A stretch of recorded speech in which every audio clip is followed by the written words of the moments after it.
Dans son adresse de plus de 50 minutes d'horloge, le président du CNT a touché à tout.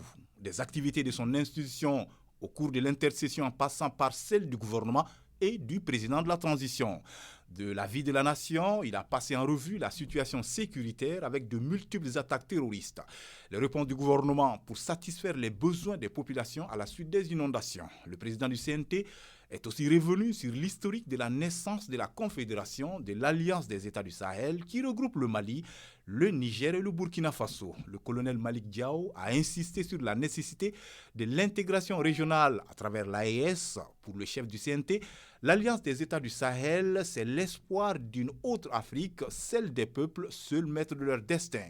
En réaction à cet important discours du président du Conseil national de la transition, Hassan Sidibé, le président de la commission des mines, de l'énergie et de l'eau de l'institution, estime que Malick Diao a envoyé un message d'espoir, de réussite pour l'ensemble des peuples du Sahel en général et celui du Mali en particulier face aux défis actuels du Sahel. De toute façon, nous n'avons pas le choix. Nous devons relever aujourd'hui les défis qui nous sont communs, à savoir le sous-développement, à savoir le terrorisme, le banditisme transfrontalier, à savoir affronter l'Occident pour que nos voix soient entendues, que nos attentes soient comblées, l'attente de nos populations.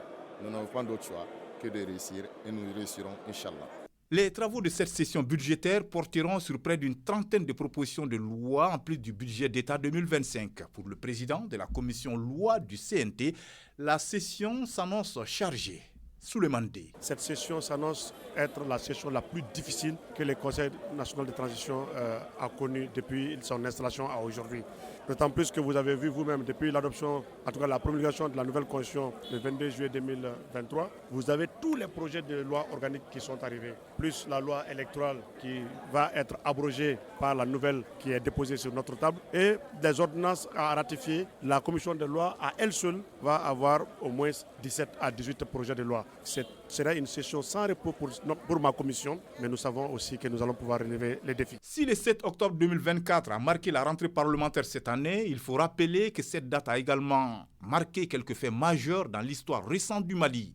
En effet, et pour rappel, le 7 octobre 2020, la communauté économique des États de l'Afrique de l'Ouest, la CEDEAO, lève les sanctions imposées au Mali depuis le coup d'État du 18 août de la même année. Le 7 octobre 2023, les forces armées maliennes, les FAMA, reprennent le contrôle total de Anefif dans la région de Kidal après une décennie d'absence. Souhaitons que le 7 octobre 2025 apporte son lot de paix et de souveraineté totale retrouvée pour le Mali.